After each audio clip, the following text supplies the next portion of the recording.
I'm Matt Flechter, Recycling Market Development Specialist with the Michigan Department of Environment, Great Lakes, and Energy. For the past almost 25 years, I've worked to make sure those materials that you put at the curb or businesses put at their loading dock make their way into new products made here in Michigan. And NextCycle Michigan is a flagship. It is the tool that we use to drive those markets and get those opportunities built. But first, a little bit about me. I live in Traverse City, Michigan. I love spending time on my sailboat. I love spending time with my family. I love seeing the Northern Lights when they come out. And I like the work that we do together. We have a long history here in Michigan of environmental protection, of manufacturing. We had one of the first beverage container deposit laws. Some of the first curbside programs in the country were right here in Michigan. We had one of the first yard clippings bans, e-waste take back law, producer responsibility laws. We work to deploy about $15 million a year directly to businesses and communities to grow the recycling system. So what is the landscape right now? We know that there's about 8.2, 8.5 million tons of municipal solid waste that's disposed in Michigan each year. And the exciting thing is about 85% of that is recoverable as we build out this system and we achieve our goal of 45% recycling. Our interim goal is 30% by 2029, and we're well on our way to get there. We look at our waste stream in four main components, really. The stuff that you think of going to the curb, your paper, metal, glass, and plastic, those are the MRF compatible recyclables. Those are about 31%. We look at organics, a huge component of our waste stream. That's food waste, that's wasted food, that's yard clippings and other recyclables, those difficult to recycle materials like mattresses and paint. And then we look at the waste stream as about 16% as non-recoverable. So there's a lot of work to be done and a lot of jobs to be created through that. NextCycle Michigan looks at our gaps. We do an annual gap analysis to see where we need to put our energy, put our investment, providing technical assistance, providing grants. We look at the waste stream or the activities that we do in four main components. First, we think about education, making sure that people know how, why, and where to recycle. Think about infrastructure. What's that collection infrastructure? How are we going to transport it? How's it going to get processed? How's it going to be turned into new materials? We look at markets, growing markets for difficult to recycle materials or easy to recycle materials, and drawing those markets here so that there's a place for that material that we put at the curb or the loading dock to go. And policies. We think about strong policies to grow that. And these are all, I'm giving these ideas because these are all parts of what your plan would be to fill the gaps. So on those gaps, we look at collection gaps. First, we look at making sure that the system is set up to move material through the supply chain. And ensure that there's good processing capabilities so that we're turning those materials into commodities that can be sold. That includes food waste or organic commodities to turn into new products, soil products, or back into the food chain. And in markets and supply chains, and those are the traditional materials. And each of these things that are identified on this slide we have a lot of data behind them about what we're doing right now and where your idea can help fill those gaps. And we look to you to bring your ideas forward and use the data that we have through the gap analysis. If you want to drop the gap analysis link in the chat, that would be cool. I'll do it in a second if we can't find it right yet. Because I encourage you to look at that as you're building out your plan and you're thinking about joining this community, the supportive community of like-minded people that are looking to turn something into something else and create jobs and economic opportunity. Look at those gaps. We also tell the story of the economic benefits of recycling and reaching that 45%. About 138,000 jobs will be created when we reach that 45% recycling rate. $9 billion of total labor income and $33 billion of economic output. And this is all laid out in that gap analysis as well. And these are important data points to use in your storytelling about why your idea is something that's going to be good for Michigan. So what does the success look like? Kira's going to go through the process, what you're going to be involved in, but why does Eagle care about this? We care about this for strong impact to communities, making sure we have equitable access to recycling opportunities, filling those gaps that I just mentioned, attracting investment, partnerships through, so we have a place to put other people's money and leverage our state dollars that we're deploying, making sure that there's increased access and infrastructure, and finally, growing that robust circular economy for all of us here in Michigan. So that is a quick overview. There I am. There's my phone number, and there's me and Luis. I took that picture out visiting. I'm so glad to see that you're on here. I went out and saw his really cool composting operation, and it's always good to get out and see your ideas and bring our technical assistance and our funding opportunities out to you. And I'm always happy to invite me if you have a good idea. I'd love to come out and see you. So thank you very much.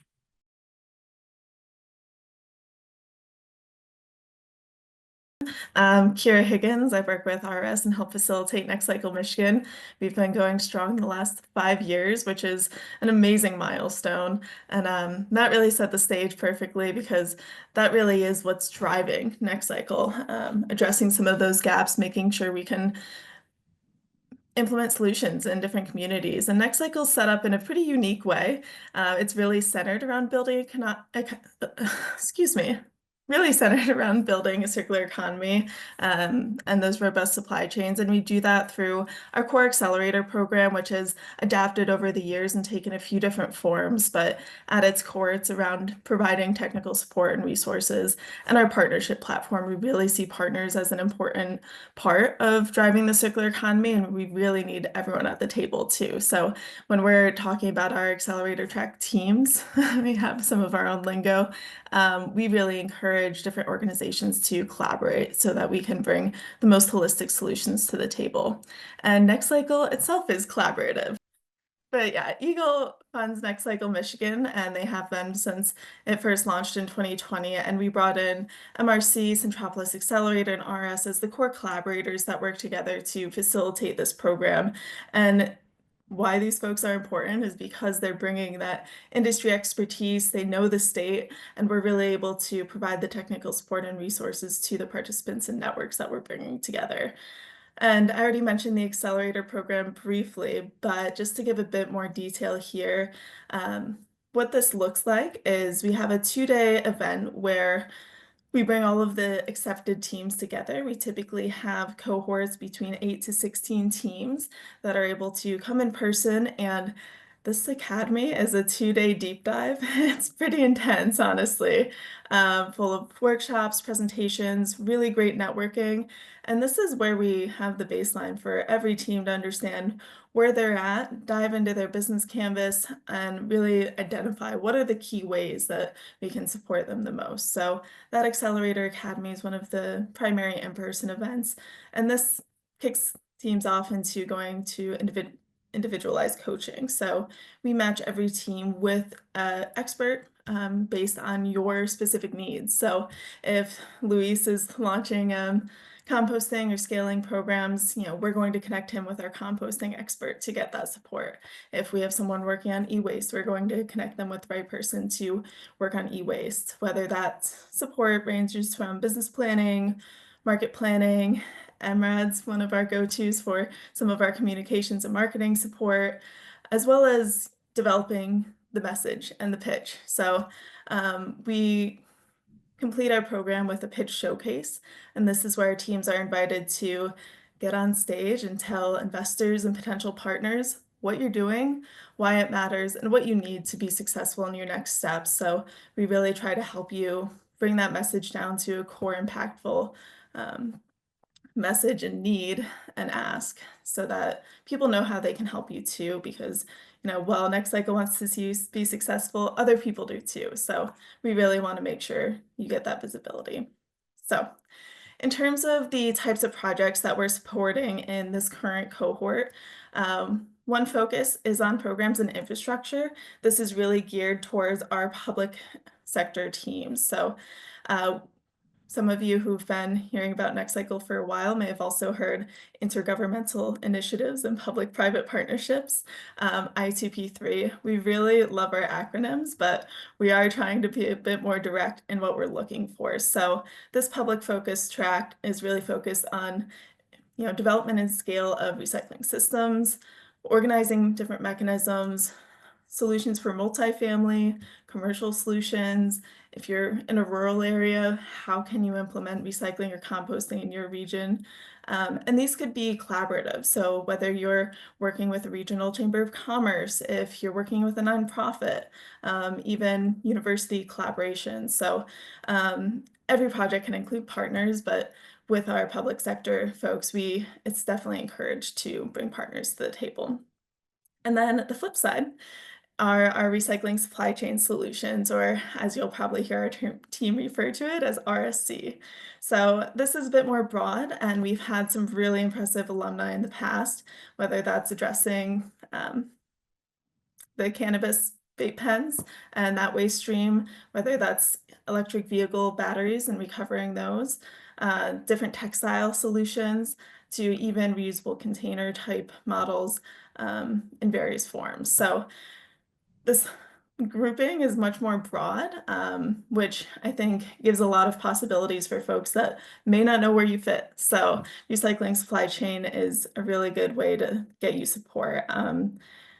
And in terms of what a team may look like, it can be an individual organization. We really try to have at least, a few folks from that organization be able to participate, because you want to have some sounding boards. While our staff is here to support, it's really great to have someone you're working with.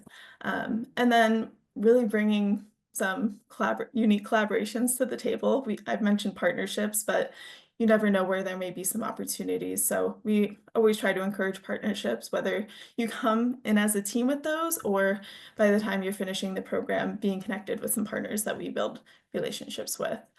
And we really want to see these innovative ideas, but some of these ideas aren't new. They just may be new to your community or new to your region. So we want to see what works for your space and filling the gaps that you may have regionally or locally. And a lot of the gaps that Matt shared are a broader look statewide, but we know that that's happening, on the local level as well. And we do want all of these ideas to have potential to impact Michigan. While we've accepted teams from out of states, all of those teams have been able to move the needle on Michigan's waste stream. So that's really where we put our focus. You're at the application party right now, so congratulations, you made it here. Applications will be due at the end of March, so all of that's through an online portal. As you have questions on that, please reach out to our team. We're here to support you. It'll be about a month review period, so we have a separate panel that we invite of various subject matter experts from around the state. So our staff helps facilitate the process, but we have that panel to help make the selection on teams and who will be participating. So you can expect end of April, early May to get notified of your selection status, and that's when onboarding will kick off. So we'll set up individual meetings with each team to assess where you're at, what support you need, and start building out the initial work plan of what the next 6 or so months will look like. In June, we'll be hosting the Accelerator Academy, and this is again the 2 days of fairly intense workshopping, but extremely valuable connections before finishing the program with a showcase. One great opportunity is that we are co-locating the Accelerator Academy in June with our showcase for teams currently in the program. So I would very much encourage attending that showcase, and if you can, to get some visibility to what that looks like and what you can expect in the fall.